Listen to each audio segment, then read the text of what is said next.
हम महिलाओं को काम करना काफ़ी मुश्किल लगता है क्योंकि सुबह से लेकर रात तक हम लोग किचन में ही लगे रहते हैं। लेकिन कुछ अगर टिप्स एंड ट्रिक के साथ काम किया जाए तो काम बिल्कुल इजी हो जाता है। तो आप सबके लिए मैं बहुत यूजफुल किचन टिप्स लेकर आ गई। तो चलिए वीडियो को स्टार्ट करते हैं। तो जो लोग मेरे चैनल पर नए हैं मेरे चैनल को लाइक और सब्सक्राइब कर दीजिएगा।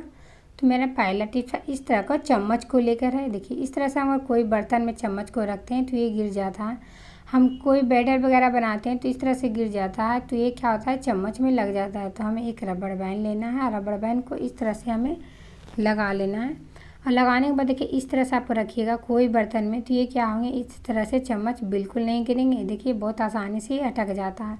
तो आप जब भी कोई बैटर वगैरह बनाते हैं तो इस तरह से आप बनाकर रख लीजिए। तो आई होप ये टिप्स आप लोग को काफ़ी यूजफुल लगा होगा। बढ़ते हैं अगले टिप्स की। तो मेरा अगला टिप्स है, इस तरह को बेसन को लेकर। देखिए बेसन क्या है, 2-3 दिन में ही गंदे होने लगते हैं। तो इससे साफ़ करने के लिए हम बढ़िया सा एक ट्रिक लेकर आए हैं। तो हम आज इसे हार्पिक से नहीं साफ़ करेंगे। हमें क्या लेना है, इस तरह से देखिए ये सेवलॉन का बोतल है और इसमें हम हैंड वाश इसमें डाल दिए और इस तरह से हमने एक होल बना दिए हैं। तो इस तरह से क्या देखिए हैंड वाश है जो बहुत अच्छे से गिर रहा है। तो आप इस तरह से बना कर रख सकते हैं और हमें थोड़ा सा इसमें हैंड वाश डाल दिए हैं और इससे हम क्या करें, थोड़ा सा स्क्रब ले लीजिए और स्क्रब को हमें क्या करना है, इस तरह से रगड़ना है। इससे क्या हो जाएंगे, बहुत अच्छे से साफ़ हो जाएंगे। और देखिए कभी कभी क्या होता है, हम लोग को हार्पिक से एलर्जी होने लगता है क्योंकि हम डायरेक्टली हाथ से साफ़ करते हैं। तो हार्पिक क्या होता है, हमारे हाथ में खुजली होने लगता है, बहुत सारे दाने आ जाते हैं। तो आप इस तरह से हार्पिक की जगह पर आप इस तरह से हैंड वाश से भी इसको साफ़ कर सकते हैं। और मैं अक्सर हैंड वाश से ही साफ़ करती हूँ। मैं कभी हार्पिक नहीं यूज करती हूँ क्योंकि मुझे हार्पिक से बहुत एलर्जी है, तो मैं इसे छूती तक भी नहीं हूँ। तो इसी तरह आप हैंड वाश से भी इसको साफ़ करिए। देखिए अच्छे से ये क्लीन हो गया है। तो चलिए हम इसको धो के दिखा देते हैं। ये देखिए कितने अच्छे से क्लीन हो गया है और ये बिल्कुल लग भी नहीं रहा है कि हमने इसे हार्पिक से नहीं साफ़ किए हैं। तो आप इस तरह से आप हैंड वाश से भी इसको साफ़ कर सकते हैं, जो देखने में काफ़ी अच्छा लग रहा है। देखिए बिल्कुल न्यू जैसा ये चमक गया है। तो आई होप ये टिप्स भी आप लोग को काफ़ी यूजफुल लगा होगा। बढ़ते हैं अगले टिप्स के। अगले टिप्स है दूध को लेकर। जब भी हम दूध गर्म देखिए इस तरह से गिलास में डालते हैं तो क्या होता है, पीने में जलने लगता है। तो हमें क्या करना है, इसको ठंडा करने के लिए इस तरह से 3-4 आप इस तरह से चम्मच को डाल दीजिए। इस तरह से चम्मच को आप डालिएगा तो 2-3 मिनट में क्या होंगे, दूध हैं जो अच्छे से ठंडे हो जाएंगे, ये पीने लायक हो जाएंगे। जितने भी गर्माहट दूध के हैं वो क्या होंगे, चम्मच में आ जाएंगे। तो आप देखिएगा चम्मच गर्म हो जाएगा और दूध है जो बिल्कुल ठंडे हो जाएंगे। तो आप जब भी आपको पीना है या तो फिर बच्चे को देना है तो इस तरह से आप 2 मिनट में इसको अच्छे से ठंडा करके इस तरह से दे सकते हैं। तो आई होप ये टिप भी आप लोग को काफ़ी पसंद आया होगा। अगले टिप्स है, इस तरह का नाखून को लेकर। देखो नाखून देखिए हम जब भी नेल पेंट छुड़ाते हैं तो इसके बाद क्या होता है, नाखून में सफ़ेद सा हो जाता है, या तो काम करते हैं तो नाखून में पीलापन आ जाता है। अब नाखून में देखिए बहुत सारे गंदगी भी हो जाते हैं तो जो देखने में काफ़ी ख़राब लगता है। तो इसके लिए हमें क्या करना है ना, थोड़ा सा हमें नींबू लेना है, नींबू के ऊपर बेकिंग सोडा डालना है और इस तरह से हमें नाखून के ऊपर इस तरह से रगड़ना है। आप 1 मिनट तक इसको रगड़िएगा। 1 से 1.5 मिनट में देखिएगा नाखून में जितने भी पीलेपन है वो आसानी से ये साफ़ हो जाएगा।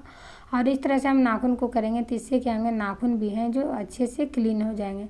जितने भी गंदगी नाखून में होंगे वो अच्छे से साफ़ हो जाएगा। तो आप 1 से 2 मिनट तक इस तरह से कीजिए। देखिए अच्छे से क्लीन हो गया। तो चलिए हम इसको पहले धो लेते हैं। देखिए धोने के बाद देखिए कितने अच्छे ये लग रहे हैं नाखून, ये अच्छे से बिल्कुल क्लीन हो गया है। तो आप नाखून को इस तरह से साफ़ कर सकते हैं। आई होप ये टिप्स आप लोग को काफ़ी पसंद आया होगा। अगला टिप है, इस तरह से मिक्सी को जार को लेकर। हम मसाले वगैरह पीसते हैं तो क्या हो जाता है, इसमें धार कम हो जाता है। फिर हम मसाले पीसते हैं तो मसाले पिसाते नहीं हैं। तो इसके लिए हमें क्या करना है, इस तरह से नमक ले लेना। आप कोई भी नमक ले लीजिए, खाने वाला नमक ले सकते हैं, काला नमक या तो फिर सेंधा नमक ले सकते हैं। आप कोई भी नमक का यूज कर सकते हैं। तो इस तरह से थोड़ा सा आप नमक ले लीजिएगा और इसको हमें क्या करना है, 1 से 2 बार मिक्सी को चलाना है, बस थोड़ा सा घुमाइएगा उसके बाद छोड़ दीजिएगा। देखिए इस तरह से हमने 10-15 सेकंड चलाए हैं। इस तरह से देखिए नमक थोड़ा सा बारीक हो गया है। तो हमें इसको क्या करेंगे, थोड़ा सा बर्तन में पहले इसको निकाल के आप लोग को दिखा देते हैं। तो इस तरह से हम बर्तन में देखिए निकाल दिए। ये देखिए कितने अच्छे से ये क्या हो गए, धार इसमें आ गए हैं और बिल्कुल क्लीन भी हो गया है। तो आप इस तरह से धार ला सकते हैं। अगला टिप्स है, इस तरह का खलबट्टे को लेकर।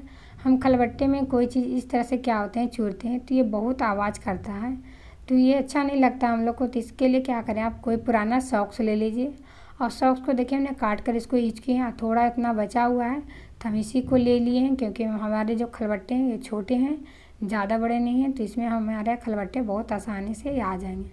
तो इस तरह से हमें क्या करना है, इसके अंदर इस तरह से हमें डाल देना है। ये देखिए, ये बहुत आसानी से, ये देखिए इसमें आ गया है।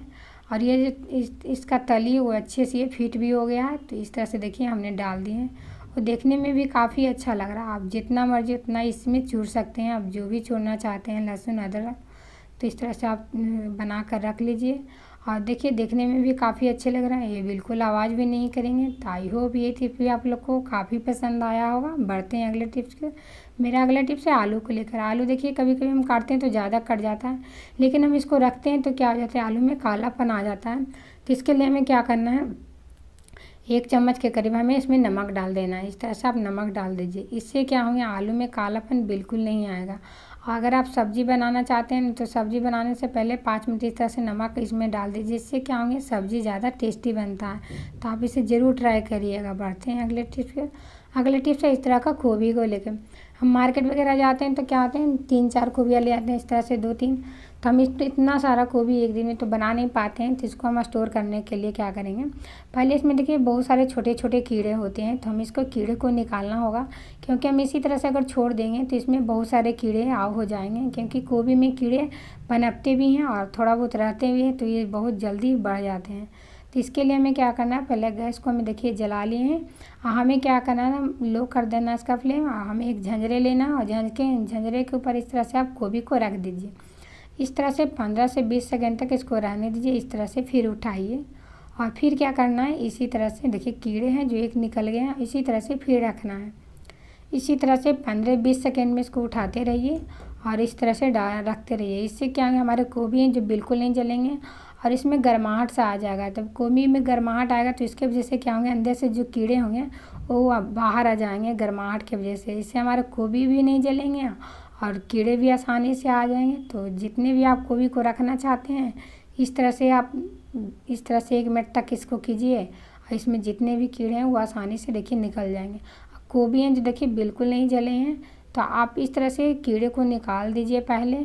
इससे क्या होंगे, हमारे दूसरे कीड़े हैं जो पनपेंगे नहीं, और जितने भी कीड़े हैं वो निकल गए हैं। तो आप अब इसको कई दिन भी रखिए, कोई ख़राब नहीं होगा। तो आप इसको इस तरह से स्टोर करिए। आप इस तरह से जितने गोभियाँ हैं वो आप इस तरह से आप रख सकते हैं। तो आई होप आज का सारा टिप्स आप लोग को काफ़ी पसंद आया होगा। पसंद आया हो तो मेरे चैनल को लाइक और सब्सक्राइब कर दीजिएगा, और ज़्यादा से ज़्यादा शेयर कर दीजिएगा। और इसको एक पॉलीथीन में हम इस तरह से डाल कर रख देंगे। इससे क्या होंगे, गोभी बिल्कुल ताज़े रहेंगे। तो इस तरह से आप गोभी को ताज़ा भी रखना चाहते हैं तो इस तरह से आप बांध के रख दीजिए। तो आई होप आज का सारा टिप्स आप लोग को काफ़ी पसंद आया।